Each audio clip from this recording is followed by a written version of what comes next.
9 de la mañana, 40 minutos. Gracias por continuar con nosotros. Saludo a esta hora a Néstor Osuna, procurador delegado para los derechos humanos, para hablar de la noticia del día, el secuestro en Guaviare de 34 militares. Doctor Osuna, bienvenido a Noticias Caracol en vivo. Muchas gracias y buenos días para toda la audiencia. Procurador, ¿qué información tiene usted sobre este caso? Pues mire, la información que tenemos en la Procuraduría apunta a que ciertamente 34 miembros de la fuerza pública fueron secuestrados en el Guaviare, secuestrados porque están privados de su libertad en contra de su voluntad. En esa actuación criminal habrían participado personas que forman parte de la población civil, de la comunidad, muy probablemente instigados y atemorizados por miembros de estructuras criminales que están allí en la región.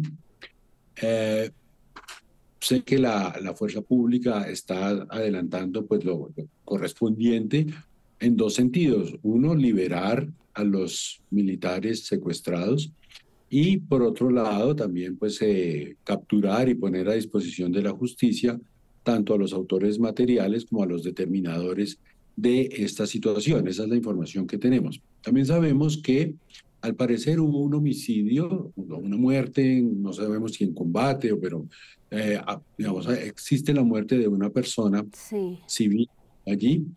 Hechos que también se esclarecerán, que se investigarán y la Procuraduría investigará lo que corresponde, la Fiscalía también, pero lo más grave allí sin duda y lo que nos tiene a todos preocupados y concernidos, por supuesto, es el secuestro de estos 34 militares que estaban operando allí simplemente para combatir estructuras criminales que tienen azotada a la región y que tienen azotado realmente a todo el país.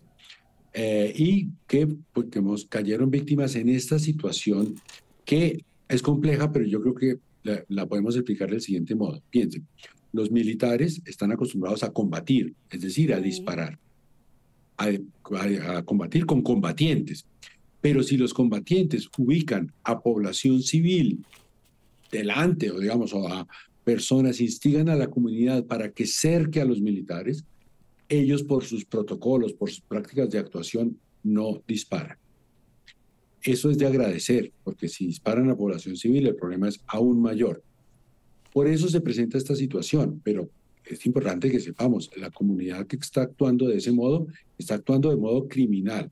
Es posible que estén presionados, que estén intimidados, pero eso es una actuación criminal. Y detrás de ellos están esos instigadores que es a quienes está persiguiendo la fuerza pública, tanto los militares como la Policía Nacional.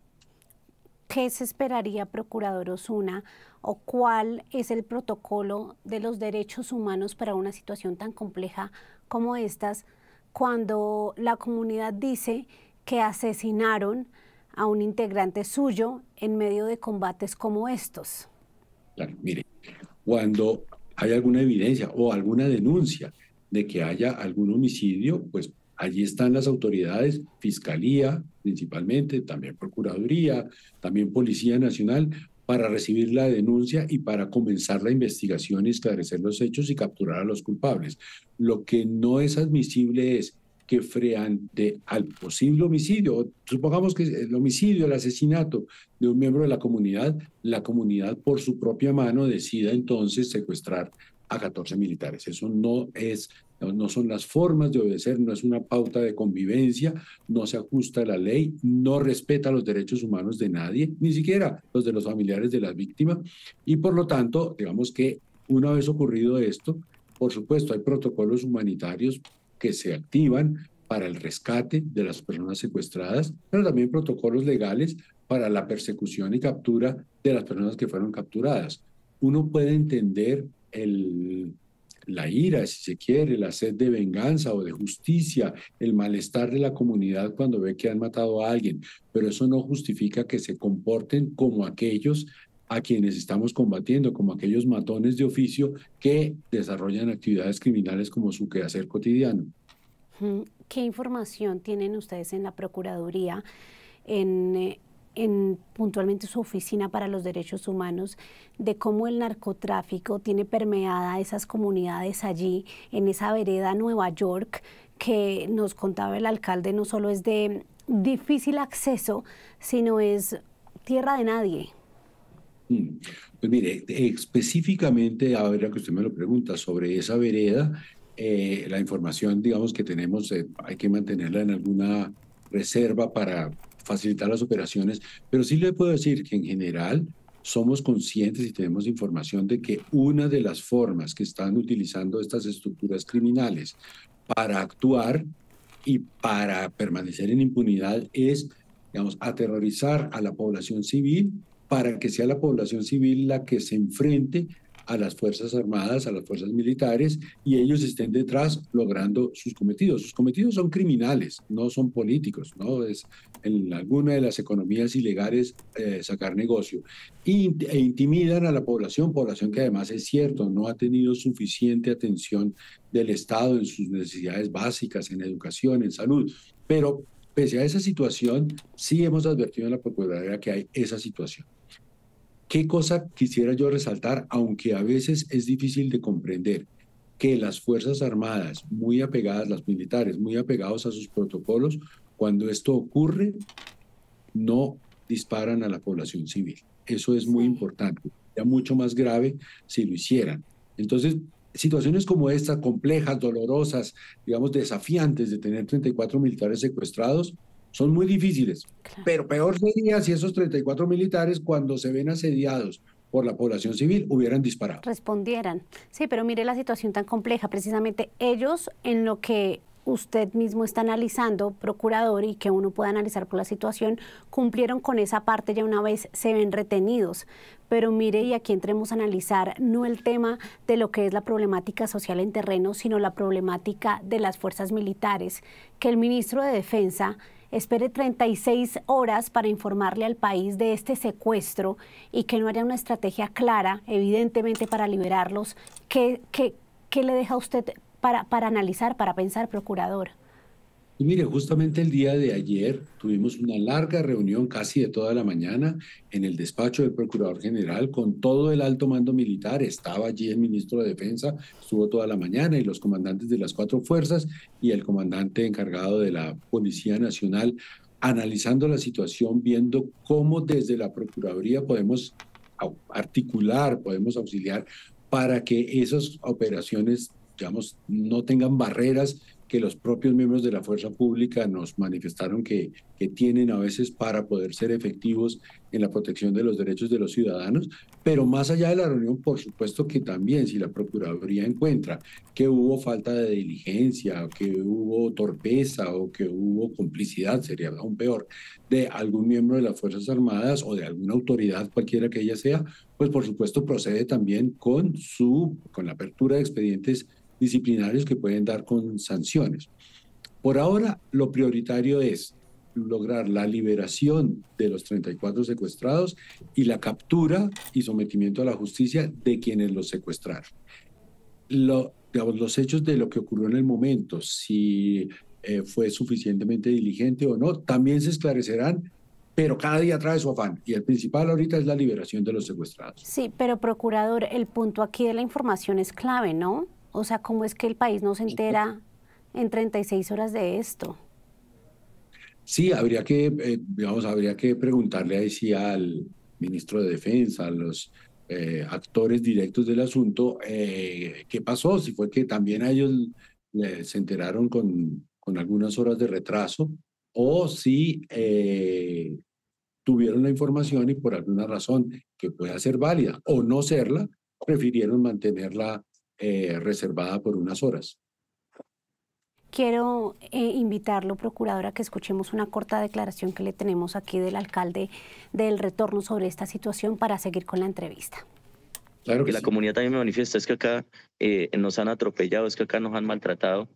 Entonces, son dos versiones. Una, lo que tiene que ver con nuestra comunidad y otra, lo que tiene que ver con nuestros militares. Obviamente, si está pasando un tema de violación de derechos contra nuestras fuerzas militares, en este caso el ejército, pues le exigimos a la comunidad y no se puede permitir que la comunidad vulnere o que de cierta forma ataque a las fuerzas militares, en este caso al ejército nacional.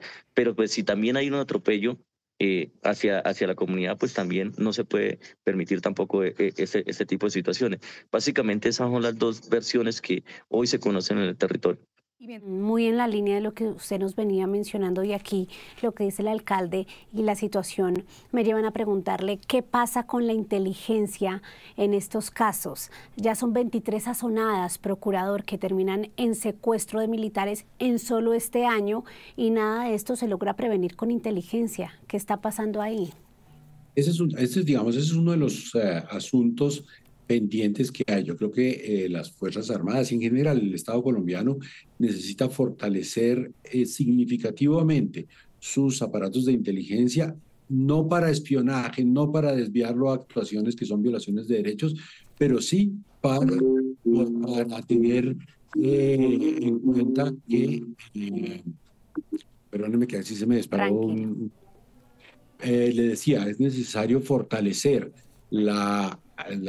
todo el aparato de inteligencia del Estado para tener la información suficiente que permita prevenir estos actos, evitarlos y además combatir las estructuras criminales. Mire, esto hoy en día se tiene que combatir con herramientas informáticas, con inteligencia, con cooperación internacional.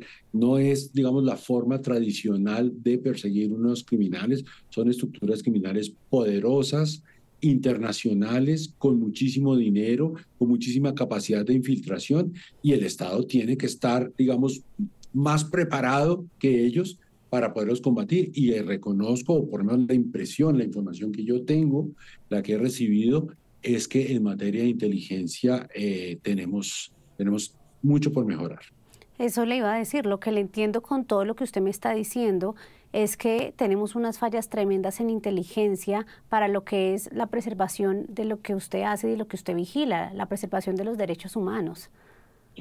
Necesitamos mejorar, o sea, tenemos inteligencia, sí, pero frente al reto y al desafío que se presenta hoy en día, hay que fortalecerla significativamente, así es.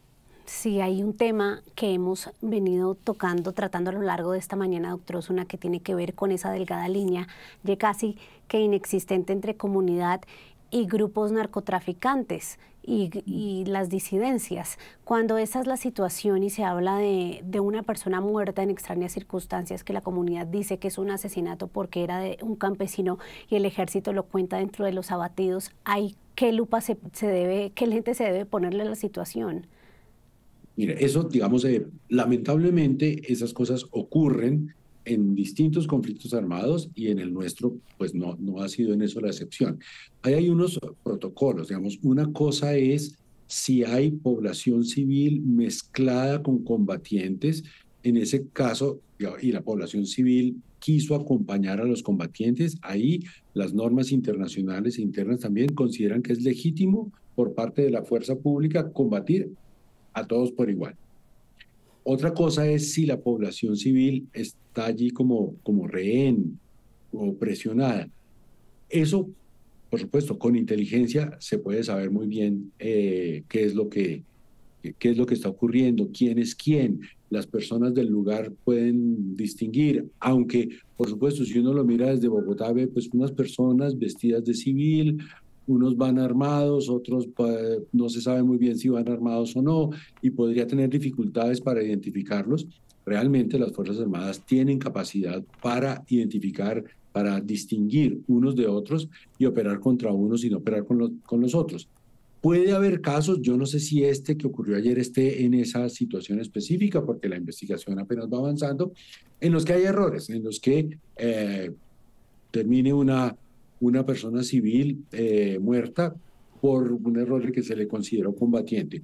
Pero fíjese usted que este problema del que estamos hablando hoy, pues indica que un número amplio de miembros de la comunidad decidieron secuestrar a, a 34 militares, y estos 34 militares no les dispararon, es decir, ellos supieron distinguir Sí, entre la claro. estructura criminal que ellos están persiguiendo y esta población civil que sin duda está instigada por esa estructura criminal, pero que no son propiamente combatientes. Ese principio de distinción los militares lo saben manejar y los organismos de investigación, fiscalía y también procuraduría también lo sabe distinguir. Sí, doctor Osuna, usted fue ministro de Justicia en este gobierno y conoce muy bien, pudo ver de cerca lo que está pasando en muchas regiones con las fuerzas militares y los comentarios que tenemos a esta hora de los usuarios es que la fuerza pública está desmoralizada, no solo con esto, sino con lo que pasó la semana pasada en Cali, en Antioquia y ahora con esta larga espera y una estrategia que no es clara para su liberación en San José del Guaviare. ¿Cómo ve usted esto? Pues mire, lo que yo le puedo decir, digamos, más cercano viene de la reunión que tuvimos ayer en la mañana con el alto mando militar y lo que yo aprecié en esa reunión es todo lo contrario, un ánimo renovado de combatir esas estructuras criminales, de garantizar la tranquilidad de todos los colombianos. Es cierto que necesitan más recursos, eso es evidente y habrá que buscar cómo se consiguen. Es cierto que ellos mismos son conscientes de algunas falencias que tienen, pero yo lo que aprecié es un tremendo compromiso y un tremendo ánimo de continuar y de enfrentar estos desafíos que ciertamente parecen renovados, aunque vengan de tiempo atrás, pero incluso sean de tiempo atrás o de hoy, hay que combatirlos. Los colombianos tenemos que poder lograr un país en el que haya una plena vigencia de los derechos humanos, en el que haya tranquilidad, que haya paz. Y eso pasa, por supuesto, por derrotar, sea con las armas del Estado, o sea con una oferta de pacificación generosa, que la verdad en este momento la veo un poco lejana, pero tenemos que poder vivir sin esas estructuras criminales. En ese propósito, yo ayer vi muy comprometida a la cúpula de la fuerza pública y vi que ellos cuentan con sus subalternos, con los soldados, con la oficialidad también. Entonces, no vi ese desánimo que usted me menciona. Es mi percepción particular del tema. No, y es para un doble aplauso a las fuerzas militares que a pesar de la difícil situación, procurador, siempre están ahí al pie del cañón. Le quiero hacer una pregunta corta para terminar. ¿Ustedes como Procuraduría Delegada para los Derechos Humanos van para territorio? Sí, claro. De hecho, la Procuraduría, aunque la oficina de la Procuraduría de Derechos Humanos está en Bogotá, nosotros nos articulamos con todas las Procuradurías regionales y Pero provinciales, es decir, ¿ya están ahí? ¿Ya están ahí en el retorno? por lo menos en la capital. No sé si ya En habrán San llegado José. de San José, pero no sé si ya habrán llegado, porque esa información así de momento no es fácil esa información, esa comunicación Le con ellos, pero entiendo. sí, ya se desplazaron desde ayer a ese lugar. Entre otras cosas por la señal, que es muy difícil allí en esa zona. Doctor Osuna, le agradecemos por su tiempo aquí en Noticias Caracol en Vivo y quedamos pendientes también de su equipo en terreno, de la información que puedan entregarnos. Gracias. Muchas gracias a usted. Hasta luego. Felicidades.